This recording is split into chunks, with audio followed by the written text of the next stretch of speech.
Beri salam. Selamat siang, Bu. Oke, nah, saya absen dulu. Siapa yang nggak masuk hari ini? Alami, Bu. Keterangannya apa? Lalu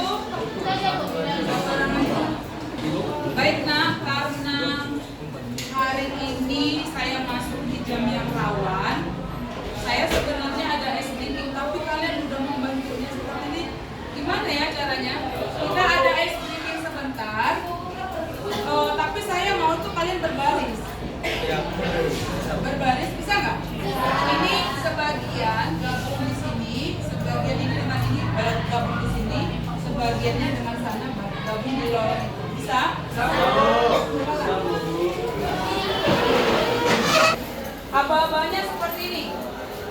Saat saya bilang A, B, D, G, udah sesungguhnya kalian boleh ngikutin apa yang saya ucapkan. Ketika saya bilang sesungguhnya, saya bilang maju, kamu lompatnya ke depan. Saat saya bilang mundur, kamu lompatnya ke belakang. Tapi ketika saya bilang aba-abanya A, B, D, G, sebaliknya, saya bilang maju, kamu mundur, dan seperti itulah selanjutnya. Paham? Oke, yang salah konsekuensinya adalah menggantikan saya di depan sambil bergerak sesuai dengan aba-aba yang dia sebutkan. Oke, konsentrasi.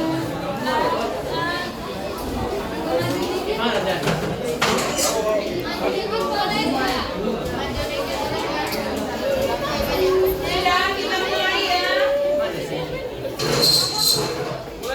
Kita mulai.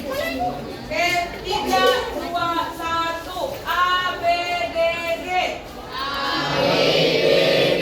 Sesungguhnya. Maju. Mundur. Maju. Mundur. A, B, D, G. Sebaliknya. Mundur. Nah, ini udah salah ini. Nggak fokus. Oke, berarti si Chandra belum fokus. Sekali lagi ya. A, B, D, G. Tempo saya cepatkan. Sesungguhnya. Maju. Mundur. Maju. A, B, D, G. Sebaliknya. Maju. Maju. Mundur.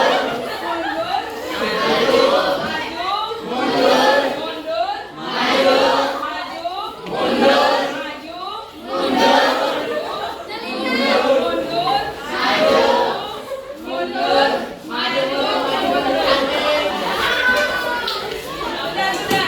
Oke, nak, kasih aplaus untuk kita semua. Sudah bergerak, sudah fokus ya, nak. Baiklah, nak, pembelajaran kita hari ini. Oke, sebelumnya sudah ada yang pernah buat laporan hasil observasi? Tujuan pembelajaran kita adalah menulis gagasan. Jadi nanti tugas akhirnya kamu harus bisa menulis sebuah teks laporan hasil observasi, minimal yang sederhana. Berikutnya, nak, ini adalah kata-kata bijak dari Najwa Shihab.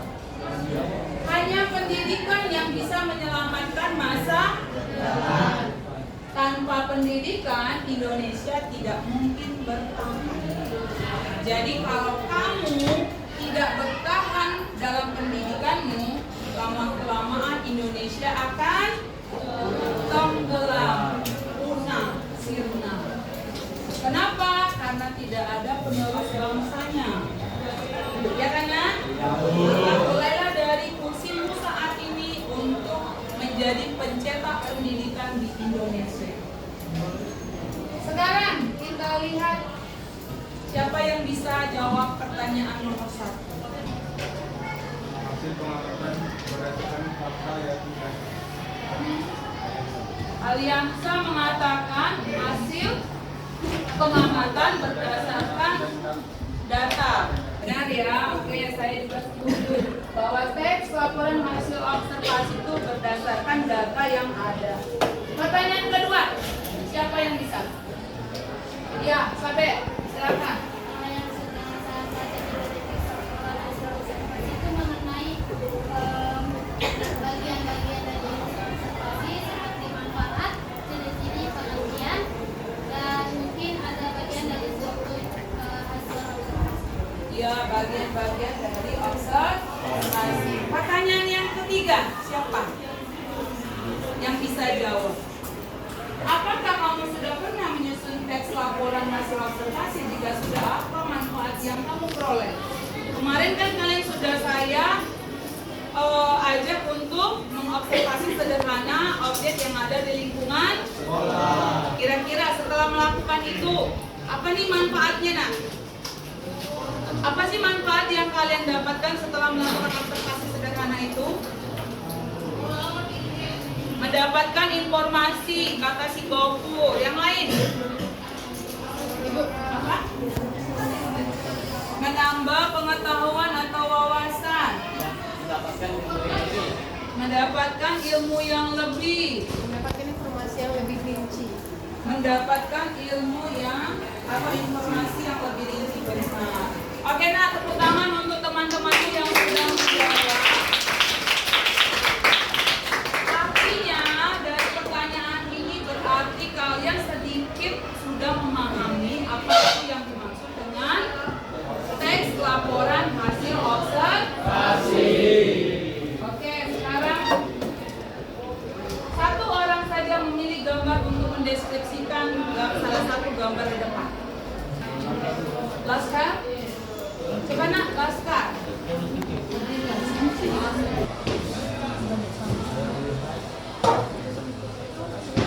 Ya, sungai paling besar sejenis itulah.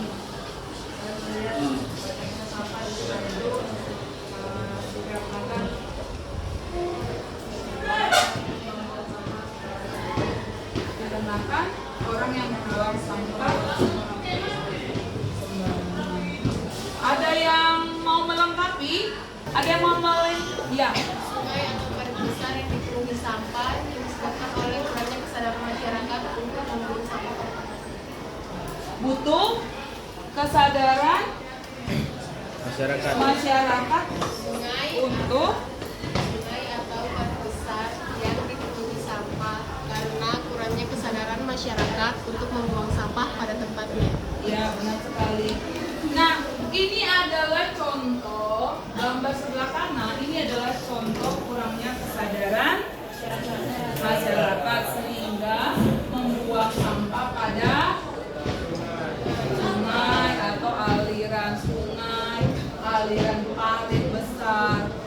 Nah, kalau ini terjadi maka dampak negatifnya akan banjir pada saat musim hujan. Bisa ya nak? Jadi seperti itulah contoh mengamati. Apa yang kita lihat, itulah yang kita paparkan atau sebutkan. Ini adalah definisi dari teks FAO. Nah, beberapa definisi yang telah disebutkan teman kalian tadi benar. Cuma ini secara lengkapnya. Ada pertanyaan sampai di sini? Udah paham tentang teks laporan hasil observasi itu artinya apa? Paham. Oke, kalau sudah paham, kita lihat inilah ciri-cirinya nanti. Ini adalah ciri-cirinya. Poin pertama, mengandung struktur pernyataan umum, deskripsi bagian, dan yang terakhir adalah deskripsi manfaat. Objektif itu artinya apa? Nyata. Tidak di karang-karang. Benar. Ditulis fakta, ditulis lengkap dan sempurna, sifatnya universal dan global. Universal sifatnya umum. Contoh gini, teks yang kamu buat itu siapapun yang membacanya pasti ngerti. Tapi ketika saya menulis teks tentang pendidikan, orang kesehatan nggak akan mengerti karena saya pakai mungkin istilah kurikulum, apalagi nak penilaian atau asesmen diagnostik, mereka tuh nggak akan ngerti. Sama halnya ketika saya baca teks tentang kesehatan, bidang kedokteran, saya nggak akan ngerti. Itu namanya teks yang bukan dalam bidang sifat universal atau global. Artinya khusus, hanya orang-orang tertentu saja yang bisa membaca teks tersebut. Makanya teks laporan yang kamu buat nanti semua orang harus bisa memahaminya karena sifatnya universal. Jelas? Sampai di sini ada pertanyaan? Ya. Saya ke contoh, itu strukturnya tadi ya, Nak. Saya ke contoh. Ini adalah contohnya. Laura, mana dari teks ini yang menandakan ini adalah deskripsi budidaya? Budidaya bunga mawar bisa dilakukan dengan menanam biji, ovulasi, stek batang, faktor. Itu bagian nggak dari bunga mawar? Perlu kamu tahu pagi dan sore hari merupakan waktu terbaik menyiram. Kemudian jenis bunga mawar seperti modern garden roses, apa tuh, batu roses, old garden roses. Ini menyatakan bagian dari bunga mawar. Deskripsi. Paham ya?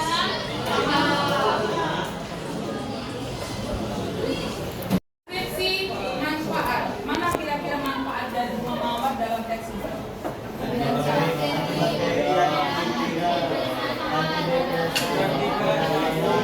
Iya, bisa dijadikan parfum, sabun, pelembab, dan sebagainya. Itu adalah manfaat dari bunga mawar. Sampai di sini paham?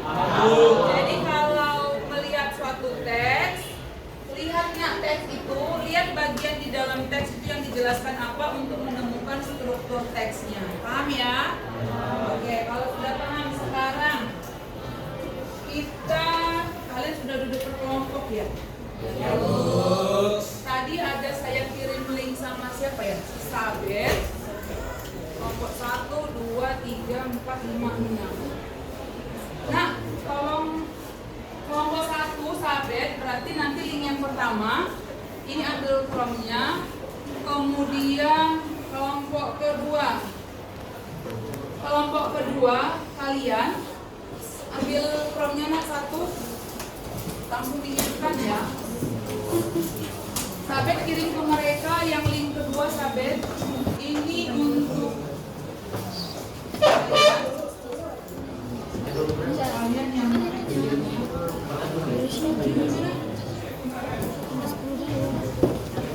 yang ini. Nah, ini jangan hilang ya, ini soalnya potongan. Ini untuk teks kalian. Kemudian ini di sini. Kamu bilang kasih tempat ini tempelnya. Gimana bikinnya? Konteks ya. Ini adalah RKPD tempat kalian menuliskan hasil presentasinya.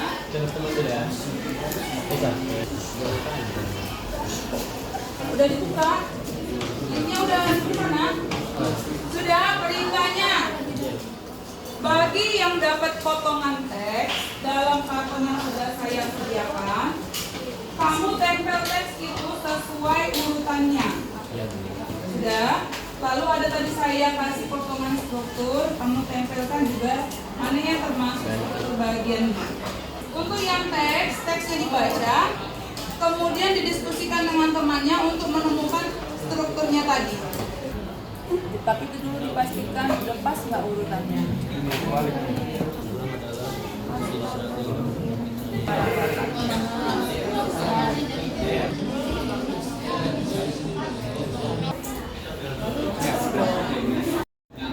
Naga ekor merah.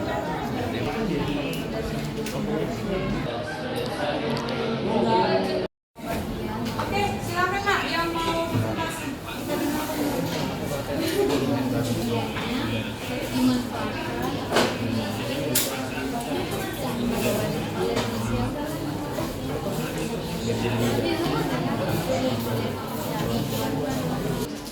Mak, tua.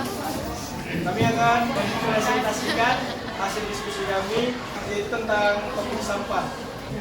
Hasil diskusi kami adalah sampah merupakan material sisa yang tidak diinginkan setelah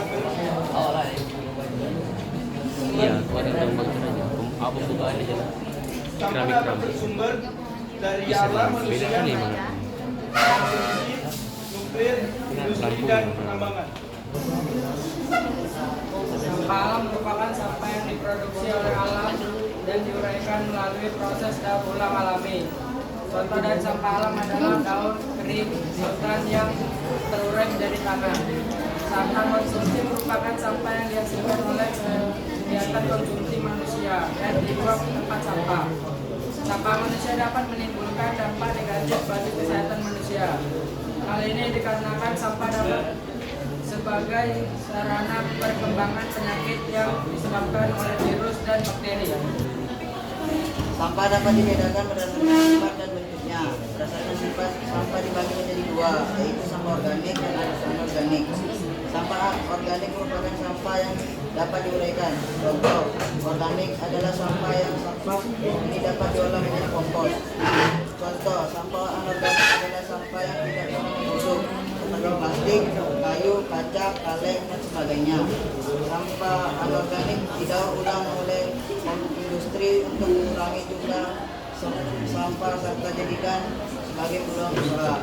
Berdasarkan bentuknya, sampah dapat dibedakan menjadi sampah padat, cair, alam konsumsi, manusia. Sampah padat adalah sampah yang berwujud padat. Sampah padat dapat berupa sampah rumah tangga, sampah dapur, kebun plastik, metal, gelas, dan lain-lain. Sampah cair adalah bahan cairan yang dapat digunakan dan tidak diperlukan sebagai seperti limbah. Baiklah, segitu saja presentasi dari kami. Kalau ada salah kata, mohon maaf. Assalamualaikum warahmatullahi wabarakatuh. Warahmatullahi wabarakatuh.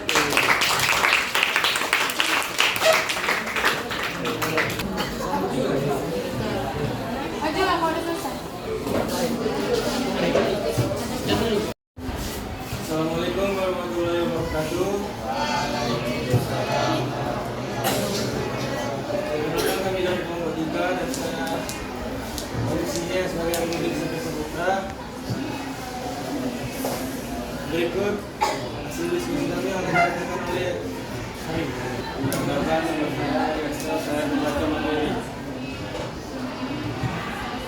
Teks laporan hasil observasi kunang-kunang. Tesis atau pernyataan umum. Kunang-kunang adalah salah satu jenis serangga unik bukti kebesaran sang pencipta. Spesies kunang-kunang juga kebanyakan yang dianugerahkan kepada negara kita sebagai salah satu negara tropis. Kunang-kunang adalah jenis serangga yang dapat mengeluarkan cahaya yang jelas terlihat di malam hari. Cahaya ini dihasilkan oleh sinar dingin yang tidak mengandung ultraviolet maupun sinar inframerah. Terdapat dari 2000 spesies kunang-kunang yang tersebar di daerah tropis di seluruh dunia. Deskripsi bagian. Habitat kunang-kunang di tempat lembab seperti rawa-rawa dan yang dipenuhi pepohonan. Kunang-kunang bertelur pada saat hari gelap. Telur-telurnya yang berjumlah antara 100 sampai 500 butir yang diletakkan di tanah, ranting, rumput, atau di tempat berlumut di bawah dedaunan. Cahaya yang dikeluarkan oleh kunang-kunang tidak berbahaya, malah mengandung ultraviolet dan inframerah. Cahaya ini dipergunakan kunang-kunang untuk memberi peringatan kepada mangsanya bahwa kunang-kunang tidak enak dimakan dan untuk menarik pasangannya. Deskripsi atau manfaat. Ciri-ciri pada umumnya. Badan kunang-kunang dibagi menjadi 3 bagian, yaitu kepala, toreks, dan perut. Serangga bercangkang keras, skeleton, untuk menutupi tubuhnya. Warna kuning pada bagian penutup sayap, berkaki 6 dan bermata majemuk. Jenis kunang-kunang beragam. Pemeliharaan kunang-kunang dapat dilakukan dengan penangkaran dari sejarah asalnya. Kunang-kunang berasal dari daratan Cina. Makanan kunang-kunang adalah cairan tumbuhan, siput-siputan kecil, cacing atau serangga. Kemudian presentasi tentang teks laporan hasil observasi gunung-gunung. Tidak ada salah kata, mohon dimaafkan. Assalamualaikum warahmatullahi wabarakatuh. Waalaikumsalam. Kasih aplaus untuk mereka, nak.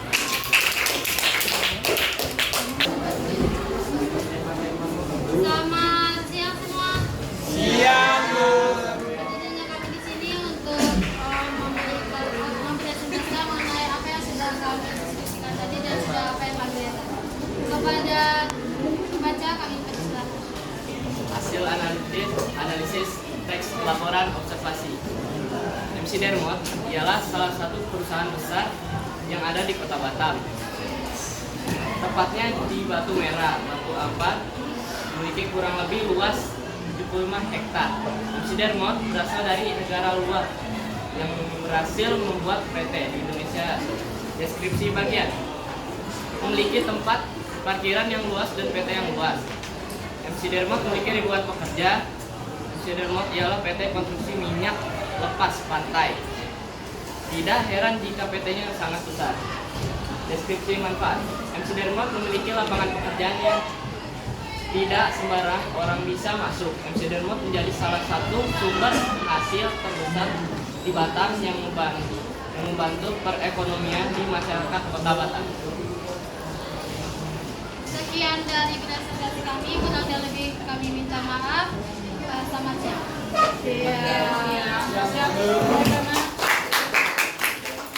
Apa yang bisa kita pelajari dari teks laporan hasil observasi yang masing-masing kelompok kalian pegang?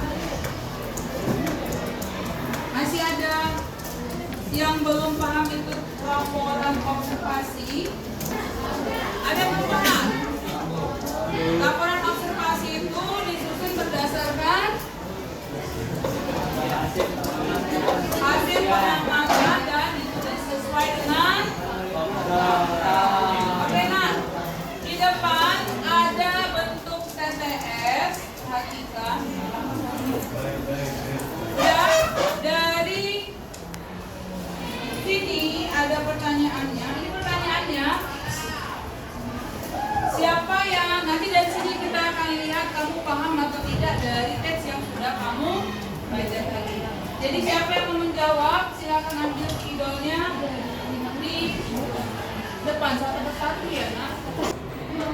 Udah lihat soalnya? Ya, kita iya bebas, silakan sampai. Nanti kasih tahu soalnya berapa sudah di spidol. Di garis atau di bulat di lingkaran. Objektif, buat nomornya nak di atas ini kecil. Nomor 2. Oke. Tadi pertanyaan nomor berapa, sahabat? Teks LHO bersifat benar atau salah? Benar. Oke. Pertanyaan berikutnya, siapa yang mau coba? Ada? Oke. Riansa, silakan. Buat nomornya. 3, Bu ya. Oh, lagi. Dari sini ya, dari sini.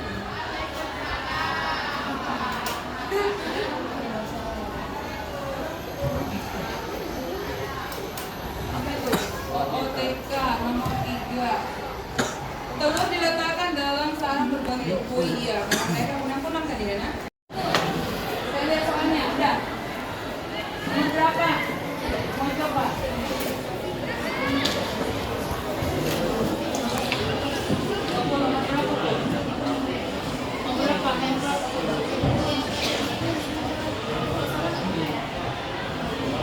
Udah? Nomor berapa?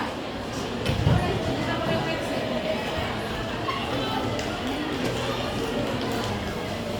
Nomor 9, menyampaikan, menjelaskan, memiliki. Berapa dari ciri-ciri itu? Nomor berapa, nak? Oke.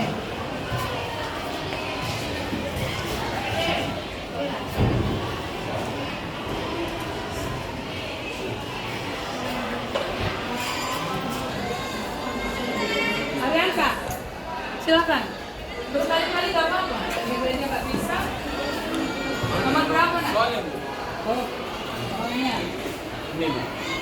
Nah, hal umum tentang objek yang dikaji dan dijelaskan secara garis besar disebut oke. Sebut apa nak?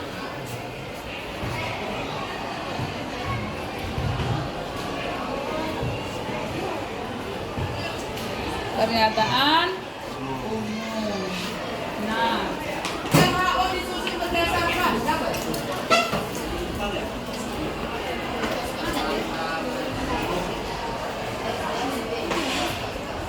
Fakta.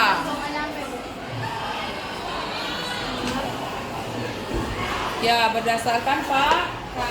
Oke nak, kasih aplaus untuk semua teman-teman. Kalian sudah diskusi tentang pembelajaran hari ini, yaitu menganalisis struktur teks, laporan hasil observasi, dan tadi kita sudah lihat bersama-sama teman kalian melalui teka-teki silang tadi untuk menjawab soal. Berarti sudah paham. Sekarang kita lihat refleksinya. Yang pertama, apa yang telah kalian pahami dari pembelajaran hari ini? Silakan, silakan. Berdiri, nak.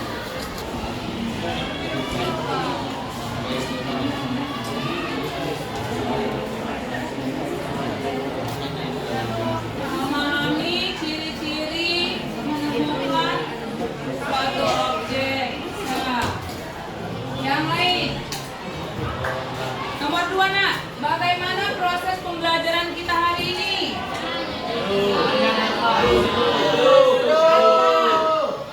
Chandra, siswa nomor 2 Chandra. Biasa aja, kenapa nak? Karena udah siang Bu, biasanya mungkin kalau pagi sama makan. Karena sudah siang, biasa aja. Kalau pagi, menyenangkan. Yang ketiga, apa yang perlu kita perbaiki agar pembelajaran berikutnya lebih menarik? Ya. Oh, pada saat presentasi, kelompok lain diberikan pertanyaan. Ya, diberikan pertanyaan. Yang lain ada?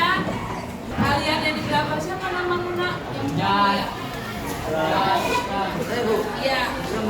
Apa yang harus kita lakukan kira-kira menurutmu agar pembelajaran kita ke depannya tidak seperti kata si Chandra tadi?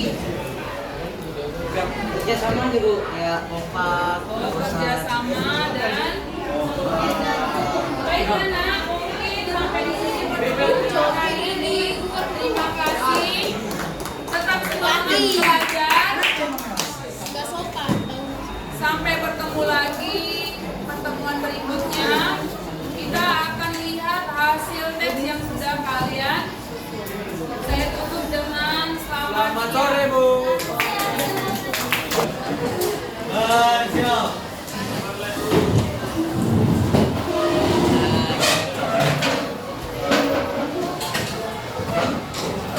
Udah dimulai. Udah selesai. Beri salam.